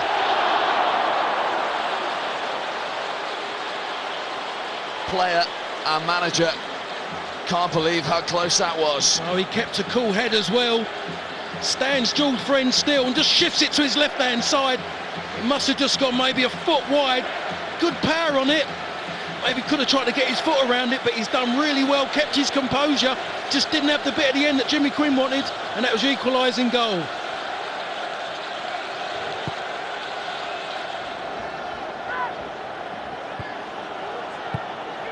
Forward by Gill. It's that final line at the moment that separates one of these teams from the Football League next season. Tully. Forward by Pitt. And Cambridge back four now have something different to think about with the pace of Vieira snapping at their heels. That's right, they've got three of them up against them now. Moxie. George Friend, what was he doing there? Yeah, they've... Only ever scored once for Exeter. He wasn't close to adding to that there. Yeah, just lost his head when it was needed then. A little bit of composure. Logan was standing on the far post, had to lift his head up when he could have played it to him. Went for glory.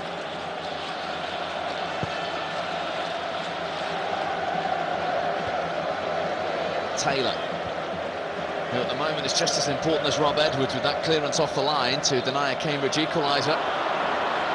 Cambridge have another free kick.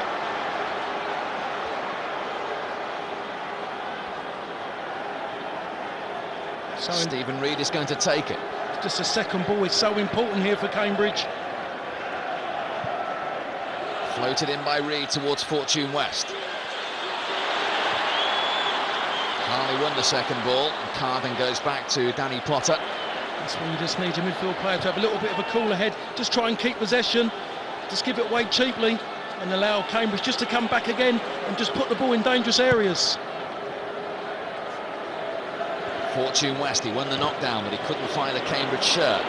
Cleared only as far as Albrighton. Taylor with Vieira. It might come to Fortune West, and George Friend puts it behind for a corner to Cambridge. He had no right to win that ball in the air, Magno Vieira. No right at all, but he goes and wins it. George Friend is fortunate, it was caught wrong side for Fortune West. Still managed to get his foot around and clear his lines. Here comes the corner. Super header by Taylor. Stephen Reid has it back for Cambridge. Flick from Vieira and held by Jones. That's what they needed as well. They needed Paul Jones to have safe hands at an important time.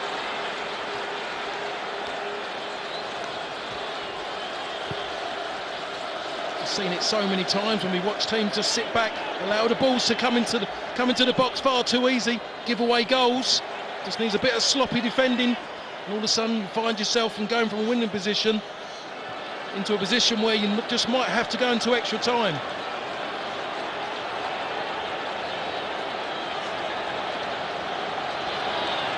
Well, unless Cambridge get a goal in the next 7 minutes plus stoppage time, Exeter City are heading back to the Football League. Fortune West caught Taylor there.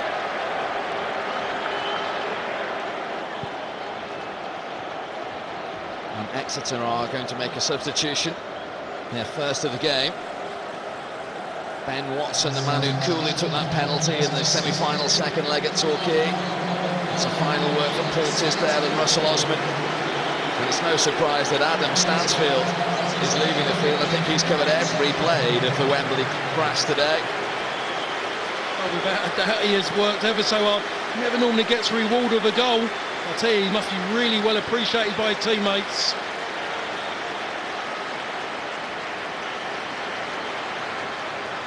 He can only look on for the next 5.5 minutes plus stoppage time. That's all that separates Exeter and the Football League at the moment.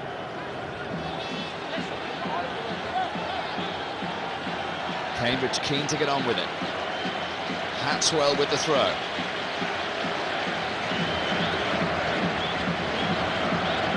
Edwards away.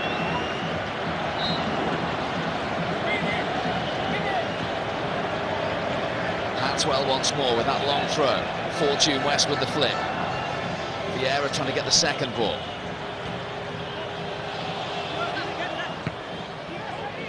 Fortune West, Vieira. Leo Fortune West again. Oh, and the ball wasn't close enough to Wollaston. Much to the frustration of everyone connected with Cambridge United. In from Albrighton. Again, the second ball drops to the feet of Exeter City. There's some tired legs out there at the moment now as well. There's lots of tired legs out there. Just might be one of them. One of them that just might change a game. Sorry, I'm just ball watching now. Wollaston couldn't get the angle for the cross. That's what it's been about, Steve. It's the final third. The quality just hasn't been good enough for Cambridge. That's what Jimmy Quinn was moaning about earlier. Just wanted the final ball to be better. It's a great strength normally for Cambridge United. It just hasn't happened today when it was most needed. They know they're almost there. They'll be bouncing for real shortly.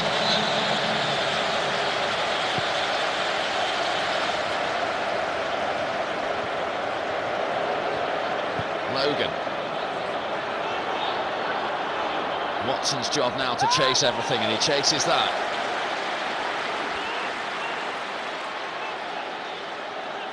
He's going to chase everything, Ben Watson. He wants to prove a point. He wants the opportunity maybe for a Football League side to come and get him.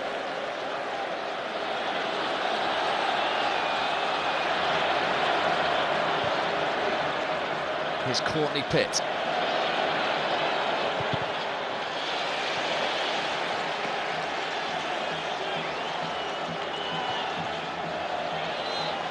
Carden.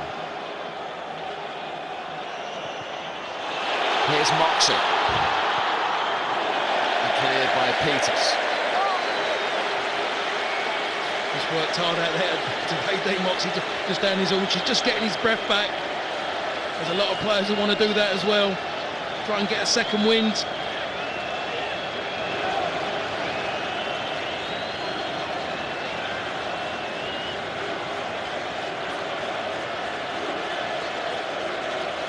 George Friend with the throw.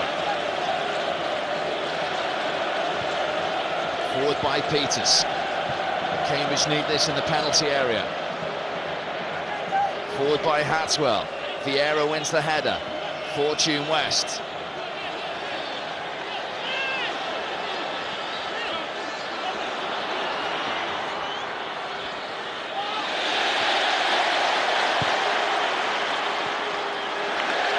And that's a throw to Exeter, and time is against them. It's ticking away. It certainly is. How much it means to people, supporters, just being at Football League, and for Exeter just to get back again. It's taken 5 years and it's ever so close.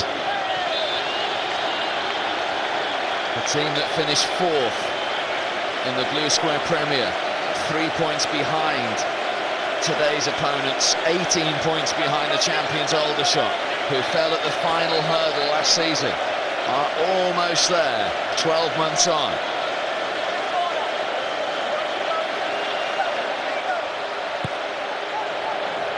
They can't believe it. They're hoping for some inspiration, but Cambridge need to get it forward.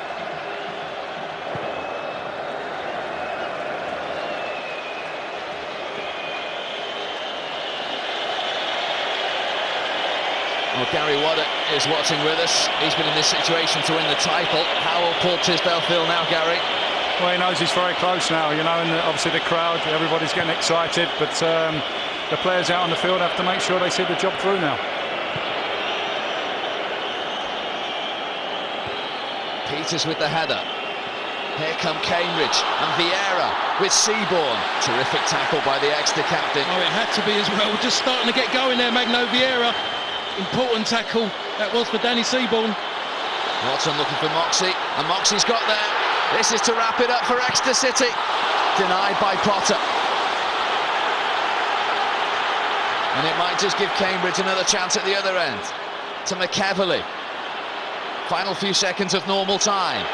Wollaston, Vieira, back to Wollaston. He's got the cross in. McEverley arriving, didn't get any contact. And cleared by Friend, and there are 3 more minutes to add on. 3 minutes for Exeter to hold out and return to the Football League. 3 minutes for Cambridge to find a goal to force it into extra time. Vieira in from Pitt. Fortune West with one touch. No pace, no direction, and held by Jones. Can have a breather now, Exeter, but you just see McCleverly's coming for his shot, and I think Fortune West has got in his way. That's why he never actually got any contact. He didn't know what Fortune West was going to do. They end up getting in the way of each other.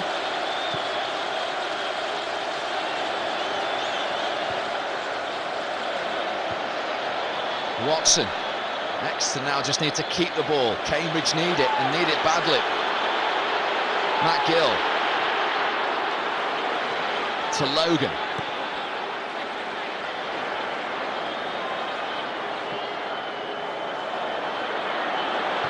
Rob Edwards, it's his all-important goal. After 22 minutes of this game that looks as though it's sending Exeter City back into the Football League. Good retaining of possession at the moment. That's what they've got to do, but next thing now they've got to get themselves well into the corner. And a foul by Fortune West, and a few more seconds wasted. Free kick to Exeter. Or otherwise you can get Fortune West who goes and does something silly like that, and that will eat up the time.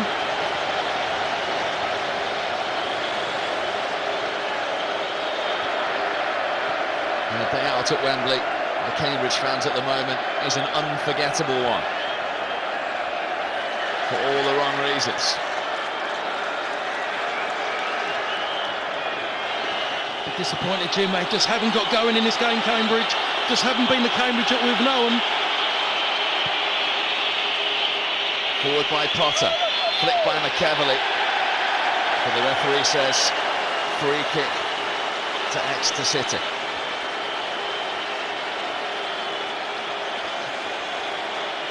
They're smiling. Obviously the game hasn't gone well for them, but they're happy to see themselves on the big screens. They'll be the ones heading to the Football League at the moment. Just a few more seconds. Here's Watson. And this will be the last chance for Cambridge now to get it forward. But Taylor, who's been immense today with the header away, remember he got it off the line as well. And there he is again. The ref's had one look at his watch. Surely the next time he blows it, it will be confirmation that Exeter City are going back into the Football League. Last opportunity, last chance saloon for Cambridge.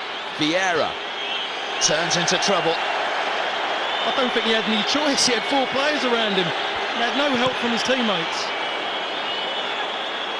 George Friend just needs to get it forward. Watson holds it. Play on, says the referee. Watson's offside. And that's it. After a 5-year wait, Exeter City are back in the Football League. Paul Tisdale suffered the despair 12 months ago, but it's elation and excitement. 12 months on, they can't believe it. After 49 long games, this one has been won, and it means after 4 years of trying, they're back where they were for 83 years as a Football League club in Devon. It's a great place to win, it's an awful place to lose. Cambridge United have come such a long, long way in 12 months. We'll have to go again next season, but Exeter will not be playing them. They are joining Aldershot in League Two after a 5-year absence. Yeah, and deservedly so. I thought they played really well as a unit this afternoon, this Exeter side, and I just had that funny feeling just the way their organisation got themselves into a formation that really suited the capabilities of the players. And for me, the cornerstone of their performance today was all about Rob Edwards. Just the way he got forward, he kept possession, the way he defended in front of his two centre-halves, and more importantly, he goes and scores the winning goal. And as you can see, Rob Edwards is down on that pitch, saving every moment,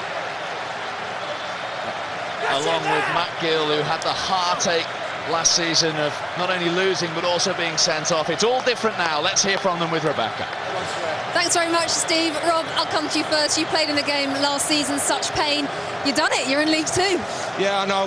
You know, my first thought is I feel sorry for Cambridge because I know how I felt last year. So, you know, I've got utmost respect for their team and I feel for them. I hope they do well next year because I know it hit us really hard last year. But it's been a long road for us and I'm delighted. The manager's done well. All the lads have stuck together this year when people didn't think we could do it. So we're delighted. And to score at Wembley, Rob, must be one of the highlights of your fairly long career. Yeah, I don't score many goals, so it's not bad, is it? Not bad at all. Matt, I'll bring you in. Last season, of course, sent off in the final and you lost, but you got it right. You stayed on for all 90 minutes and you won, so things good. No, the most important thing was to win. And I just stand on the pitch, so I was doubly delighted. But really pleased for Rob. He deserves it. He played every game this year. Been superb, and they come at us well second half and had a right good go at it. So we're just chuffed to hold out. I was going to say, just how nervous was it ever since you scored fairly early on? It was. We did really well first half and kept the ball quite well. Second half we didn't keep it quite as well, and I think that's why they were in the game a lot more. But we held out. The boys at the back did superbly, and we just chuffed that we saw it through. At the back, it was tough, wasn't it, keeping your head? Yeah, they got some big lads, but our two young centre-halves did brilliant. Two full-backs are quick. And, you know, we did the job, like I say, they're a big, strong side. We knew they were going to come at us, and, you know, we did our jobs well. We did our jobs great. What happened last season could have, I suppose, had a negative effect going into this game, but you worked on it positively. The camp was totally different this year. I think everyone was nervous last year. It was a big occasion for us. Whereas this year, we knew, you know, it's not a place to come and lose. And the most important thing was getting Exeter back in the Football League. It wasn't about coming to Wembley wearing a nice suit. It was about that this club needs to be a league club. Matt, how much does this side deserve promotion? And of course, your manager. The manager does it. I think his statistics speak for themselves. Easy for me to say, but obviously 2 years at Wembley is brilliant. And to get into the league, a lot of the boys deserve to be in the league, and now they are, so it's brilliant. And next season in League Two, if you look at the likes of Morecambe, they've done well, they've held their own, haven't they? So you can stabilise up there. They certainly have. We saw what they did this season and knew we were very close to being there, so hopefully we can do what they've done and maybe go a step further. Gentlemen, thank you very much. Rob Edwards, you're the Blue Square Premier Man of the Match, the last one of the season. I'm going to actually ask Matt to hand it over. Congratulations, guys. Thank you. That won't stay empty very long, will it? Exeter City savouring every moment. Just 12 months on from suffering the feeling that Cambridge United are feeling right now. As Matt Gill has just said, this stadium is no place to lose. There has to be a loser. And Cambridge United are today. And they'll look back on this, not today, but in time parks, and know that they didn't get anywhere near the standards they'd set during the season. No, and I'm sure Jimmy will come and maybe later come out and say that they've done themselves no justice at all today. Have not been the Cambridge that we've seen so many times this season. Just free-flowing, free-scoring side, and today there was a lot of nerves out there, and they just never responded to the occasion. I told you that champagne would be open quickly, didn't I? And why not? Because Cambridge United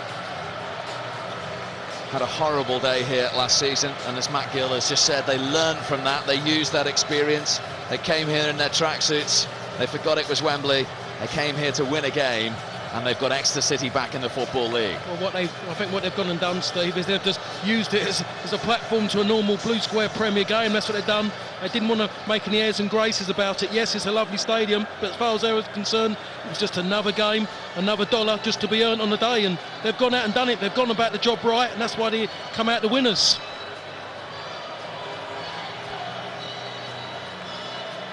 Well, we're not too far away from the presentations now. The referee Craig Pawson is leading his team of officials up, along with Darren English and Chris Knowles and David Webb.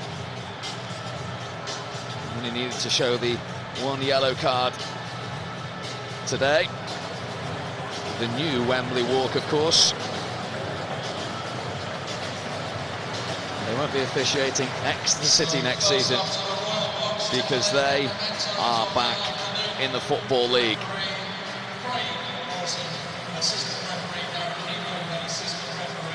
Two years ago in Devon, it was Torquay in the Football League and Exeter in the Blue Square Premier. That has now been reversed.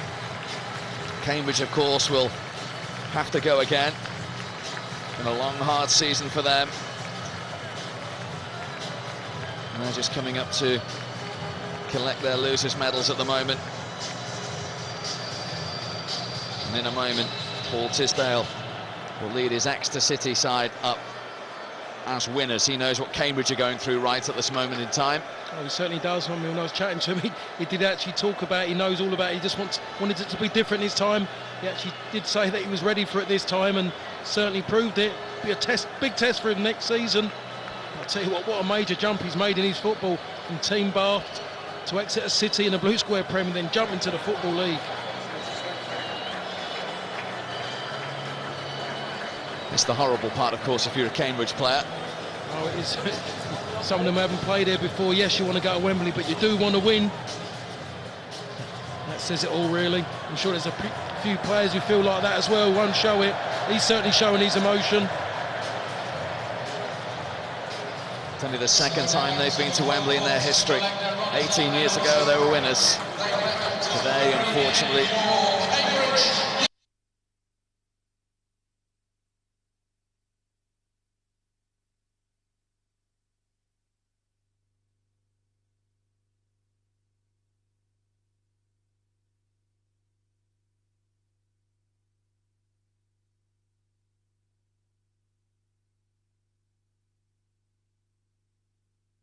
won't be any consolation at the moment when you get this close, but it's still been some turnaround. Oh, he's done a major turnaround, but it doesn't mean anything to Jimmy now. The major thing was to get promotion. That's what he wanted. He's that hungry. At the end of the day, Exeter are getting what they deserve. Played well.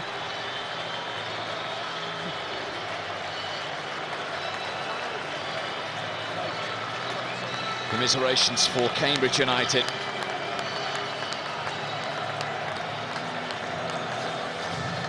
They can only reflect in time on the day and the season, and also in time prepare for another Blue Square Premier season, but not for Exeter City.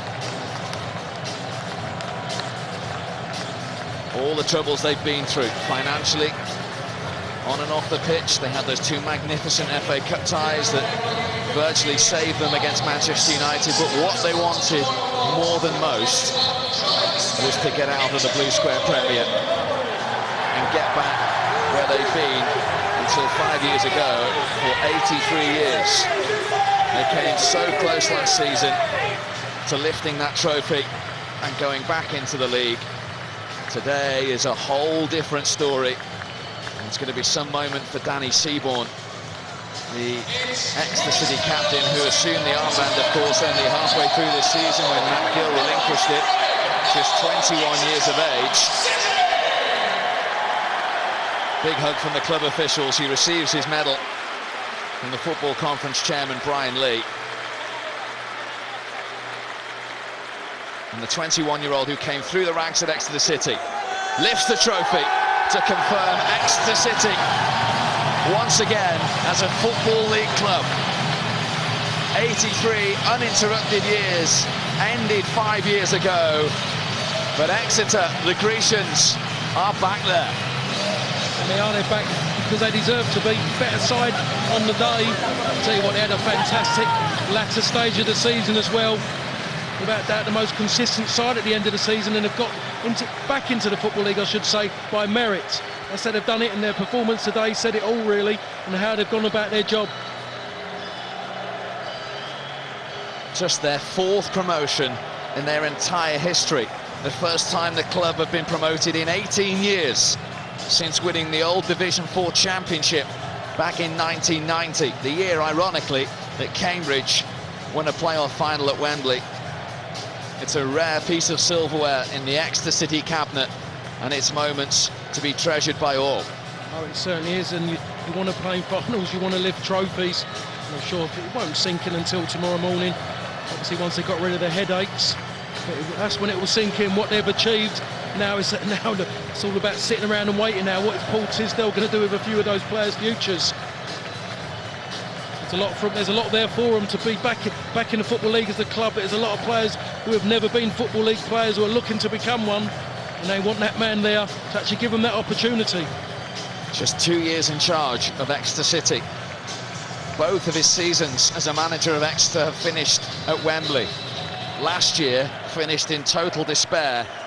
This year finishes in utter celebration and confirmation that Exeter City and Paul Tisdale will be managing in the Football League next season.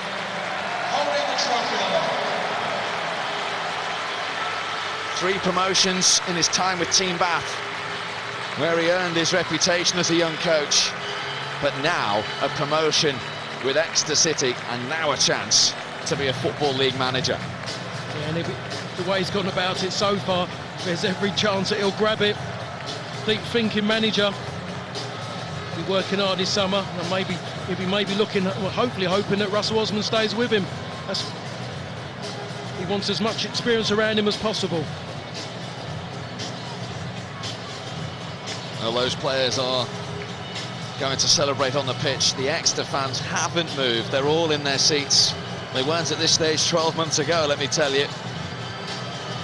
And it almost tastes sweeter having gone through the agony last year to get the ecstasy this year. Oh, I'm sure there's a lot of them who look forward to coming back here again and playing in finals, but you do not want to go through the second time of losing, especially twice within 12 months. Would have hurt a lot of people this afternoon, but thankfully for those Exeter fans, it ain't going to happen again.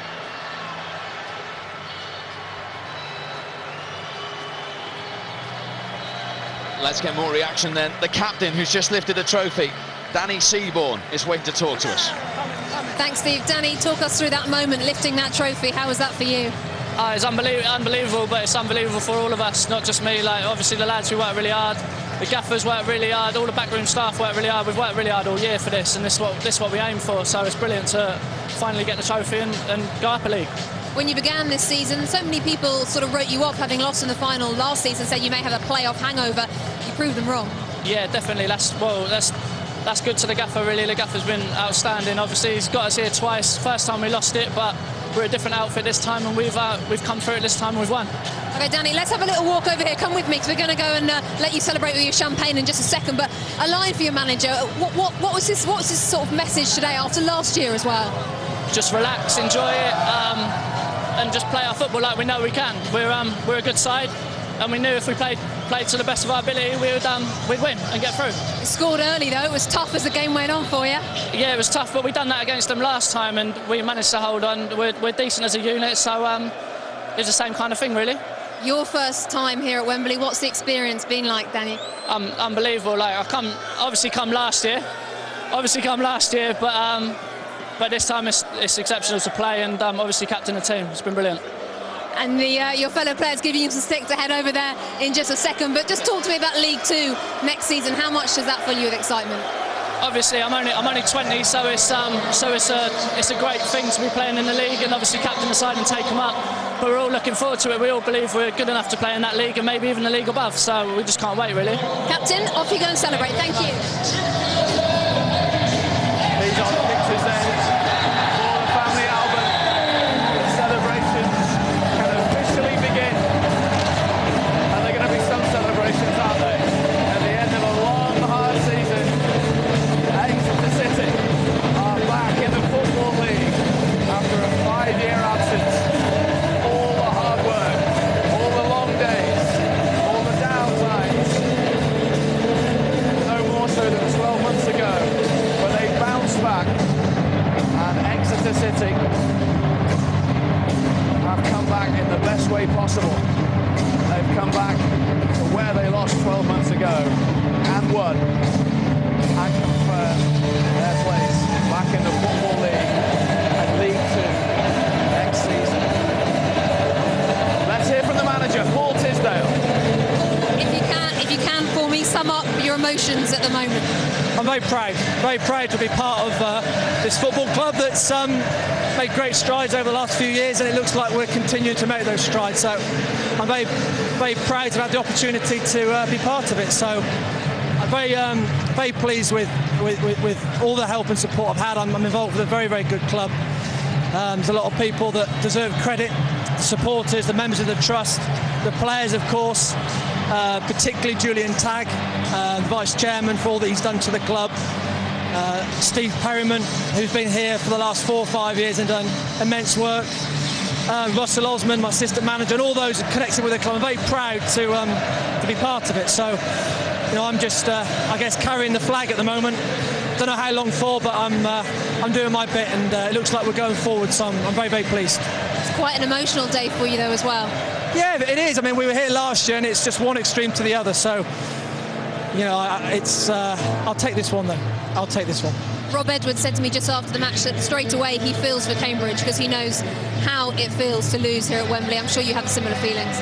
Yes, total sympathy, because we were stood here last year disappointed, and well, what can I say? I mean, they're a very good team, and talk is cheap. I mean, whatever I say, we won't really help them. So good luck to them, and they gave us a very good game, and I just have to be very proud of what we've done today. The game itself was definitely nervy, wasn't it? You scored fairly early, and they had all that time to break through, but they couldn't. We played very well first half. Second half, we were nervy, but hey, I don't care today. And what about next season? As I said before, you could look at the likes of Morecambe and those teams that have gone up and held their own. You can do it too? Yeah, why not? Let me celebrate today and enjoy this time with my players, if I may, and the supporters. And we've got a few issues now for the Football League, but that's a high-quality problem, and I'll take it. Just one more line for your fans. Look at them here. This is wonderful. It really is. It's they deserve it. They've desired this now for so long, to get back in the Football League, and I'm so very proud to be the manager and be here with them today. And Paul, you started the season with a new baby, finished it with promotion. That's not a bad year, is it? It's been a good year. Congratulations. We'll let you go and celebrate. Thank you very much, Paul. Good luck next season. So